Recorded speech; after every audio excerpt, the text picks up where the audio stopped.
Cinema ఎలా ఉంది? బ్రహ్మాండంగా ఉందండి సినిమా. అంటే ఏముందన్న స్టోరీ అసలు అఖండ 2లో? స్టోరీనా అంటే సనాతన ధర్మం అంటున్నారు, అది ఏ విధంగా రియలిస్టిక్ గా ఉందా? బయట ఇప్పుడు అంతా కూడా అదే ట్రెండ్ అవుతుంది కదా. రియలిస్టిక్ గానే ఉంది. మొత్తం అసలు ఆ విధంగానే పాటించాలి. అంటే చాలా మంది ఫస్ట్ హాఫ్ లో ఇంటర్వల్ బ్యాంక్ తప్ప రిమైనింగ్ అంతా కూడా అంతా సోది ఉంది అంటున్నారు. లేదు లేదు లేదు, సరిగ్గా చూడమనండి. సినిమా బ్రహ్మాండంగా ఉంది. తమన్ గారి బీజం ఎలా అనిపించింది? అసలు మామూలుగా అసలు సినిమాకి హైలైట్. అంతేనంటారా? బాలయ్య బాబు అది 2 కాంబినేషన్, బోయపాటి 3 మామూలు నరికేశారు అంతే. అలాగే అఖండ 1 కన్నా అఖండ 2లో బాగా గెటప్స్ కూడా ఎక్కువ ఉన్నట్టున్నాయి, హెవీగా.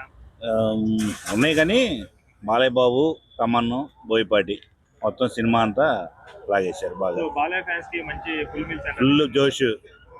మొత్తం పాన్ ఇండియా సినిమా బ్రహ్మాండంగా ఉంది. కలెక్షన్ పరంగా ఏ విధంగా ఉండొచ్చండి? 1000 కోట్లు ఏ కోట్లు ఉంటుంది? అంతే. అంటే చాలా మంది కూడా ప్రీమియర్ షోలకి 600, 700 ఈ సినిమాలు కానీ కూడా కామెంట్ చేస్తున్నారు. నేను ఎందుకు తీసుకోవటం ఎందుకు మరి, చూడటం ఎందుకు? సినిమా డబ్బులు ఎక్కువ ఆపేయచ్చుగా. అందరూ వెళ్ళిపోతున్నారు మరి సినిమాలకి. 1000 కాదు 2000 అయినా బాలయ్య బాబు 5000 అయినా చూడతాం మంచి సినిమా. కొట్టారంటారా? ఓకే. Thank you.